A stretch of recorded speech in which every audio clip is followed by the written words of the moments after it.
O Senhor esteja conosco. Ele está no meio de nós. Proclamação do Evangelho de Jesus Cristo, segundo São Lucas. Glória a vós, Senhor.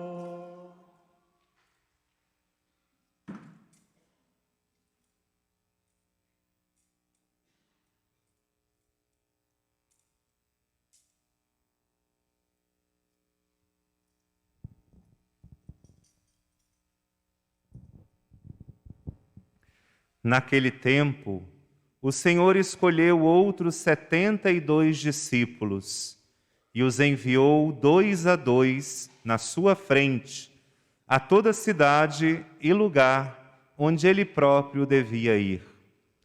E dizia-lhes: a messe é grande, mas os trabalhadores são poucos. Por isso, pedi ao dono da messe que mande trabalhadores para a colheita. Eis que vos envio como cordeiros para o meio de lobos. Não leveis bolsa, nem sacola, nem sandálias, e não cumprimenteis ninguém pelo caminho. Em qualquer casa em que entrardes, dizei primeiro: a paz esteja nesta casa. Se ali morar um amigo da paz, a vossa paz repousará sobre ele, senão ela voltará para vós. Permanecei naquela mesma casa, comei e bebei do que tiverem, porque o trabalhador merece o seu salário. Não passeis de casa em casa. Quando entrardes numa cidade e fordes bem recebidos, comei do que vos servirem, curai os doentes que nela houver e dizei ao povo: o reino de Deus está próximo de vós. Palavra da salvação. Glória a vós, Senhor.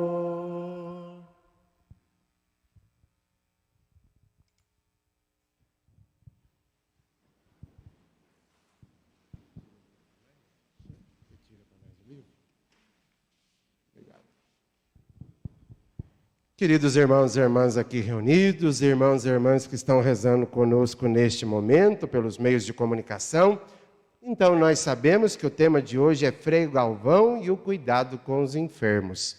Já sabemos também que da mesma coisa que atribuímos aqui a Jesus, sem medo nenhum podemos também atribuir a Frei Galvão, e nós somos convidados a imitar da mesma forma. E quando falamos em enfermo, vamos falar então um pouquinho de uma realidade presente na nossa vida, que é saúde. Todos nós queremos ter saúde. Todos nós buscamos ter saúde.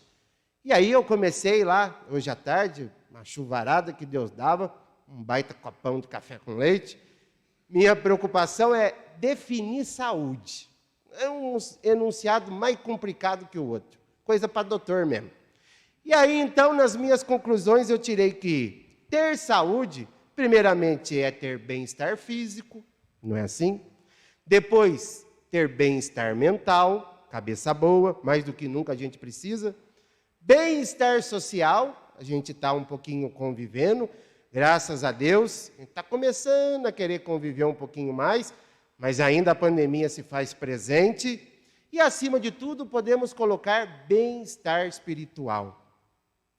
Nós sabemos também que, de um sentido global, ter saúde é o resultado de um monte de combinações aqui que eu coloquei. Boa alimentação, educação, lazer, emprego, renda, acesso aos bons serviços de saúde que deveriam ter, mas isso é uma outra história para um outro momento. E a gente sabe que tem muita realidade e ainda não é assim. Por isso, quando procurei definir o que é ter saúde, eu defini que saúde é um dom de Deus, mas também é uma responsabilidade nossa. Cada qual com a sua responsabilidade. Nós de nos cuidarmos e cada um com as suas responsabilidades. Então, nós passamos uma vida inteira buscando a saúde. Mas chega um certo momento da nossa vida, de uma forma inesperada, que daí vem bater a nossa porta a enfermidade, a doença. Ninguém convida ela para entrar na vida da gente, mas ela vem mesmo assim. E aí, por maior ou por menor que seja a gravidade da enfermidade, ela vai nos lembrar de algumas coisinhas importantes que a gente não pode se esquecer. Em primeiro lugar, ela vai nos lembrar do quê? Da nossa fragilidade. Nós não somos tão cascadura assim como a gente pensa ser. Vai nos lembrar também da nossa mortalidade. Nós não somos eternos aqui na terra. Somos eternos lá na casa do Pai. E, acima de tudo, vai lembrar também uma coisa importante, que nós não somos tão autossuficientes e independentes como a gente pensa. Aliás, eu tenho um pensamento comigo que quando a gente assume a enfermidade na nossa vida, ou quando a enfermidade bate na porta da nossa caminhada, a princípio o nosso medo não é de morrer. O grande problema é que quando a gente adquire uma enfermidade, o primeiro problema que a gente bate com ela é o quê? O que a gente tem medo de ser? Dependente. Ninguém aqui quer ser dependente de ninguém. Então já é uma primeira realidade, choque de realidade que a gente tem quando está enfermo. A dependência. É só quebrar uma perna. Não precisa nem coisa muito brava, não. Quebra uma perna. Você vai fazer um xixi, você tem que chamar o filho, ou o esposo, ou a esposa. Ai, Jesus. Eu quero sair do quarto e para a sala, tenho que chamar. Isso incomoda a gente. Porque ninguém aqui quer ser dependente. Essa é a realidade. Mas essa é uma realidade que faz parte, né? E aí a enfermidade também, ela nos faz sentir o nosso corpo. Nos faz sentir a fragilidade do nosso corpo. Vai chegar um momento na vida de todo mundo, eu já estou entrando para esse grupo, você já não vai poder comer tudo que você quer, não é assim? Tem gente aqui que está louco para morder um torresminho, já não pode mais, né, filho? Aí a gente ganha um remedinho de pressão, que isso faz parte, a partir dos 40 para cima, não é assim? Então a gente começa a sentir na pele a fragilidade do nosso corpo humano. A gente quer fazer um monte de coisa, já não pode mais, você quer correr, você está andando, e dependendo, você já quer ficar mais sentado mesmo. Não é assim? Isso incomoda a gente. E aí a gente começa a ter aquelas palavras, ai, quando eu era jovem, eu dava pirueta, mas agora está sentado, tá bom, filho. Agradeço. Né? E aí chega a enfermidade na nossa casa, chega a enfermidade na nossa vida, ela nos impede de trabalhar, ela tira o nosso convívio social, por isso que no começo da missa eu falei sobre isso, tira o nosso convívio familiar, tira o nosso convívio com os amigos, enfim, ela nos isola. Dependendo da situação que está, ela nos isola. E aí a gente, além da dor física, além da limitação, muitos começam a sentir um outro grande problema da enfermidade, solidão. Parece que o povo se esquece de nós. Oh, mas nós é tão bom, mas ninguém vai ver nós. Triste. Por fim, outras coisas vão acontecendo, né? E aí a gente fica bravo, a gente fica nervoso, começa a ter dificuldade de entender as coisas que estão acontecendo à nossa volta. Alguns já começam a ter preocupação com o futuro, sempre tem aqueles né? Está com preocupação no futuro. A gente começa a questionar as relações com Deus. Geralmente a nossa mentalidade com Deus muda, e é o que acontece. A gente começa a ter outras visões a respeito de Deus, a gente começa a xingar Deus, por que comigo, por que não com fulano? A gente chega nesse nível. Por que comigo que eu estou passando isso? Fulano não faz isso, não faz aquilo. Ele que tinha que ganhar isso. Às vezes a gente fala isso, a gente cai numa atitude errada de juiz, e muitas vezes também a gente se preocupa com o futuro, dependendo da situação, como é que vai ser isso. Quer dizer, a gente já prevê uma catástrofe sem antes de começar a caminhada de um tratamento. Então, tudo isso vem na nossa cabeça. E, por fim, quando as coisas, às vezes, vão progredindo de um jeito que a gente não quer, a gente começa a se preocupar, como dizem os freis franciscanos, a nossa famosa irmã, a morte. É irmã de fato, porque a partir do momento que você sai do ventre da sua mãe, ela já está caminhando contigo. E por mais que você seja íntimo de nosso Senhor Jesus Cristo, por mais rezador que você seja, por mais terço que você reze e missa que você participe, sempre a dor da perca vai ser um problema para nós. Sempre. Porque ninguém aqui está preparado para perder. Muito menos as pessoas que a gente ama. Então sempre vai ser uma experiência terrível para nós a morte. E a espiritualidade ela é boa porque ela nos sustenta. E cada um é único nesse mundo. Então cada um tem o seu modo de gerir a questão da morte, da perda. Mas que ela faz parte da nossa vida, faz. Isso não tem como a gente escapar dela, né? E por isso, então, como eu disse, cada indivíduo é único, cada um vai expressar de uma forma diferente uma realidade que está vivendo, a realidade da enfermidade que está vivendo. Nessa realidade humana vai entrar uma figura importante para nós, a figura de quem? Do cuidador. Do cuidador, ou podemos dizer também do profissional de saúde. O cuidador pode ser meu esposo, esposa, filho, um irmão, um primo, alguém da família, ou um amigo que gosta muito de nós, né? Vai entrar, então, essa figura do cuidador. Outra coisa que nós vamos ver, as reações da família.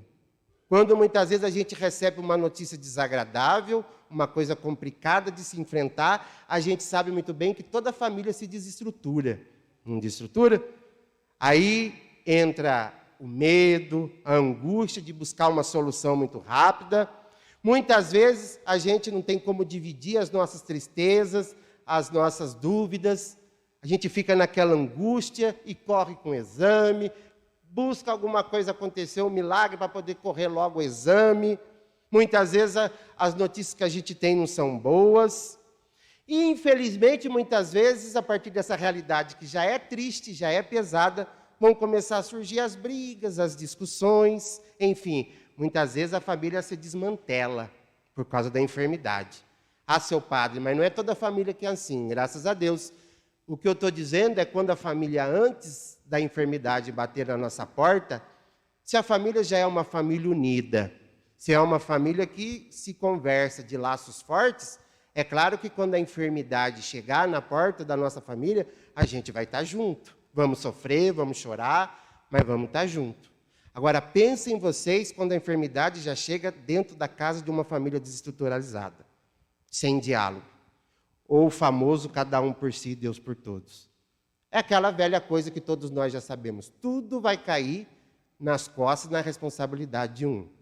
Se ela acerta, vão falar que não fez mais que obrigação, e se ela erra, toda coisa negativa é para ela. Você é isso, você é aquilo, você não presta atenção nisso, você não presta atenção naquilo.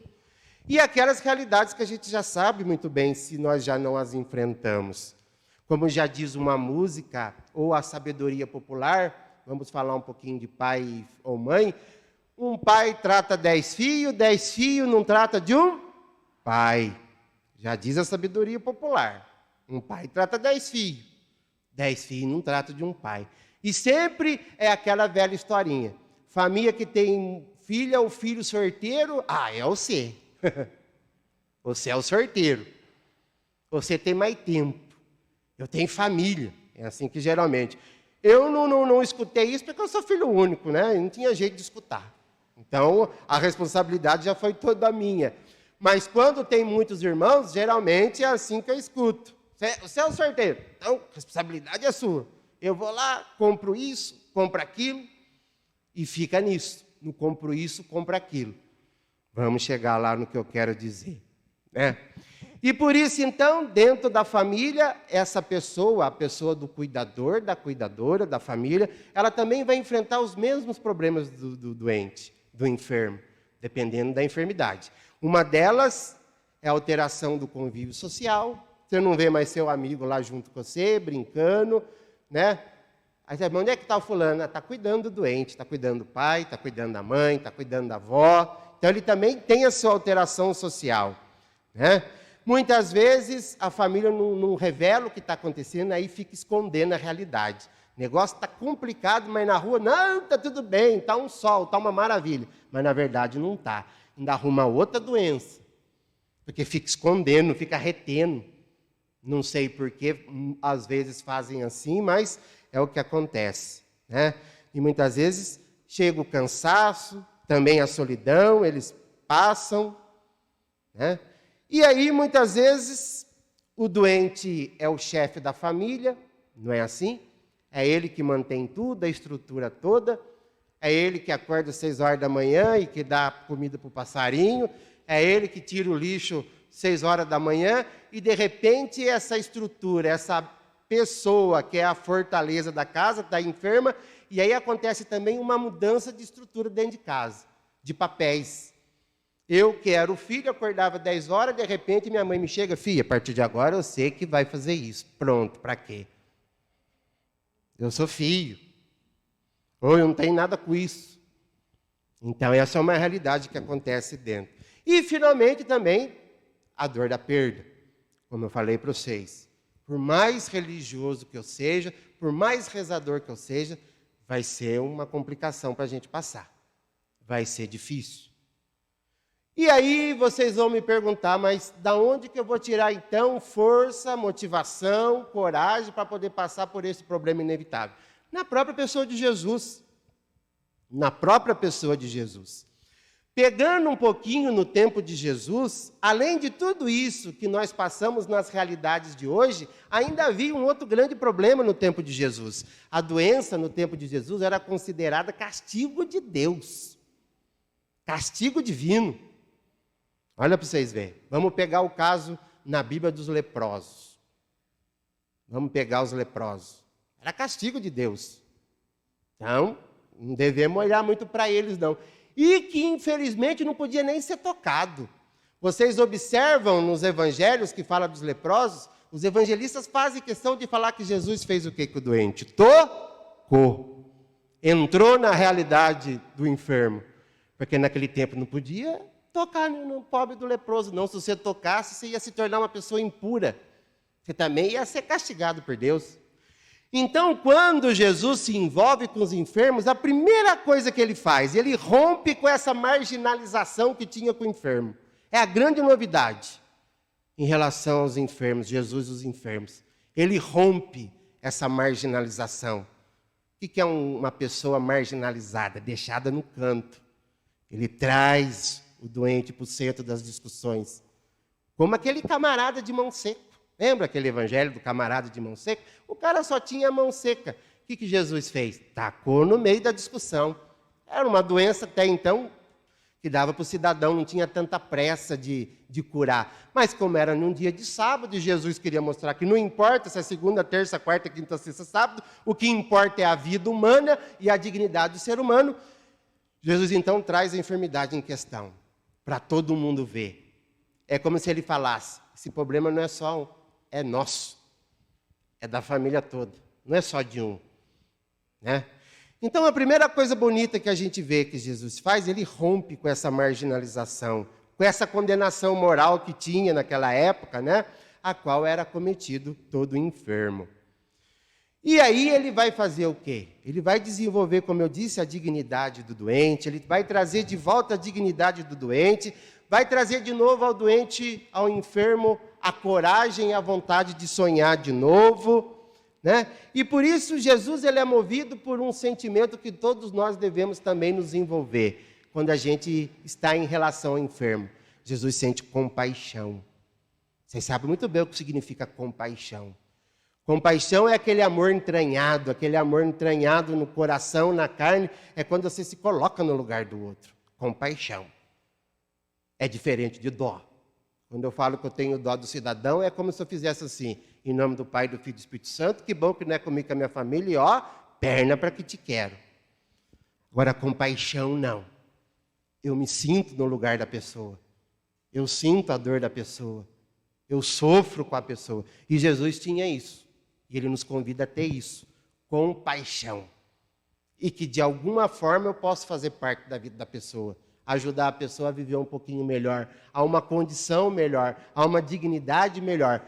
Mesmo que eu não possa ajudá-lo materialmente falando, eu tenho joelho bom, boca boa e dedo bom para rezar um terço e pedir para Deus iluminar a caminhada dele. É isso que a gente deveria fazer. Então Jesus ensina a gente a isso. Mesmo que eu não possa chegar junto, materialmente falando, eu tenho boca boa para rezar, joelho bom para ajoelhar. E se eu não estou conseguindo ajoelhar, não tem problema. Reza sentado ou deitado. Vai ter o mesmo valor. Porque o importante é que eu estou sentindo compaixão.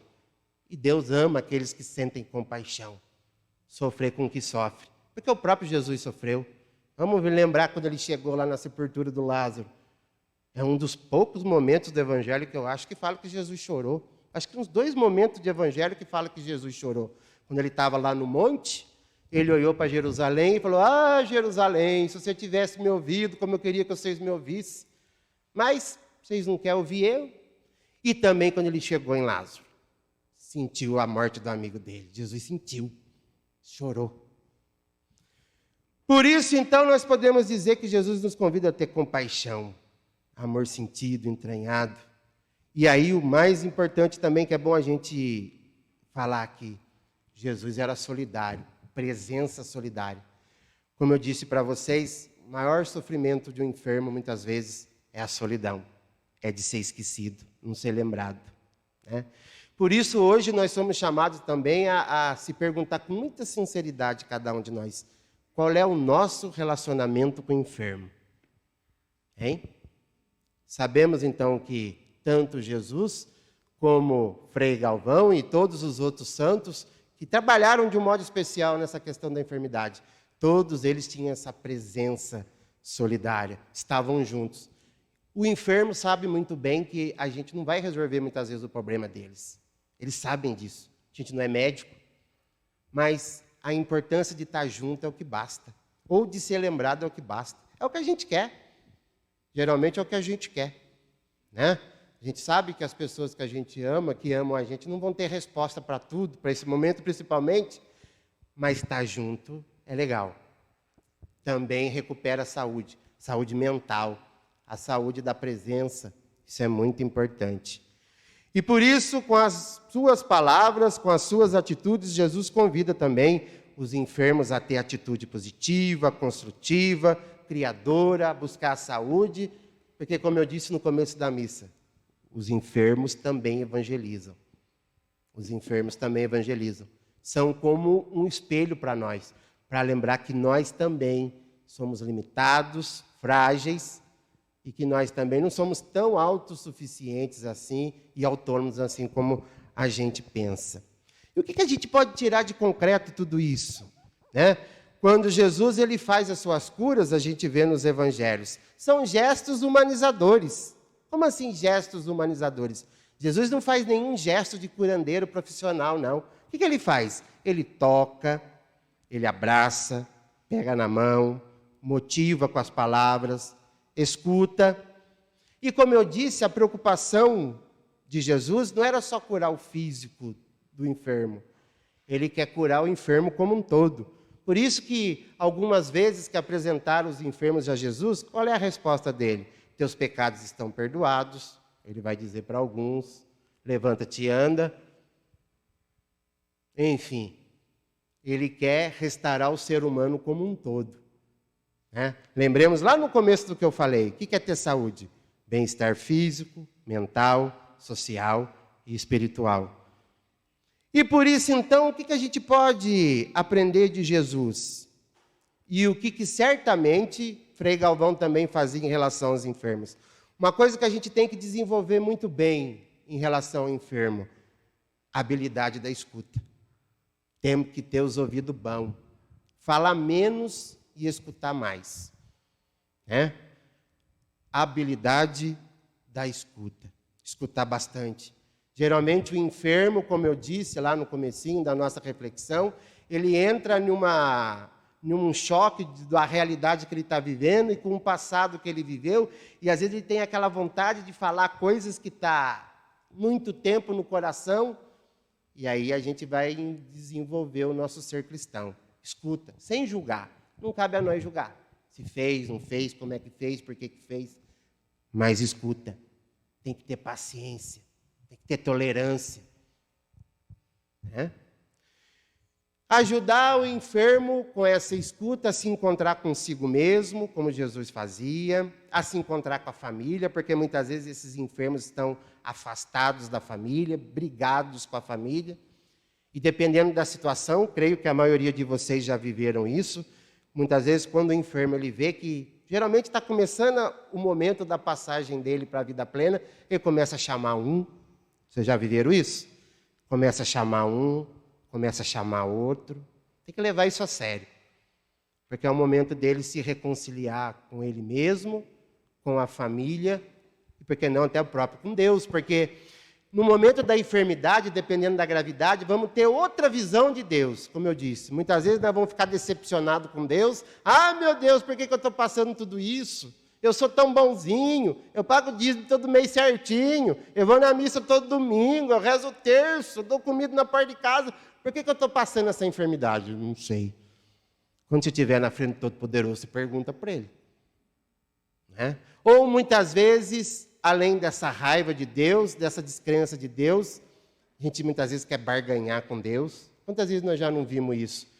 Enfermo barganhando com Deus. Olha, a hora que eu sair daqui, eu vou para Aparecida arrastando o joelho no chão, até mostrar o osso. Não. Às vezes alguns barganham com Deus. Não é? Então, são várias, e muitas vezes aquele que está pronto para escutar e que está com a intimidade com Cristo, também está pronto muitas vezes, pela ação do Espírito Santo, é claro, a dar a visão real de Deus, verdadeira de Deus, de que não, ele está lá, naquele quarto, diante daquele enfermo, diante daquela realidade. Né? E por isso, então, muitas vezes, Jesus nos ensina a ajudar o enfermo a se encontrar consigo mesmo, com a sua família, com Deus, de uma forma legal, de uma forma real. E muitas vezes ajudar a aprofundar ou reencontrar e retornar a fé para com Deus. Nós, como cuidadores, temos a missão de ajudar o enfermo a não perder o sentido da vida, né? Também temos a função também de lembrar deles que eles também evangelizam e, acima de tudo, o apoio espiritual. E eu gostaria de terminar essa reflexão com uma coisa muito importante. O cuidador também precisa ser cuidado. Queria que vocês fossem embora com isso na cabeça. O cuidador também precisa ser cuidado. Ele também precisa ter a vida dele, o descanso dele, né? Ele também precisa ser reconhecido, porque muitas vezes está sobrecarregado. Muitas vezes aqueles que têm uma família um pouco grande, vão mexer numa ferida que infelizmente acontece. Como eu disse, tudo é para o irmão sorteiro, mas ele também tem que ter vida, tem que descansar, tem que ter a saúde física, tem que ter a saúde mental dele boa. Mas geralmente é tudo no lombo de um, tudo nas costas de um. Então, guardem isso. Vocês que têm irmãos, família grande, o cuidador também precisa de ser cuidado. Ele também precisa se preocupar com a saúde mental dele. E, acima de tudo, ele precisa ter apoio de todos os familiares. O cuidador também precisa ser cuidado. Se a gente tem essas atitudes, vou dizer para vocês, a mesma atitude de Jesus é a mesma atitude que Frei Galvão certamente tinha, e isso a gente vê nos relatos, e é a mesma atitude que nós somos chamados a ter quando a enfermidade bater na nossa porta, na porta da nossa casa ou na nossa própria vida. Louvado seja nosso Senhor Jesus Cristo.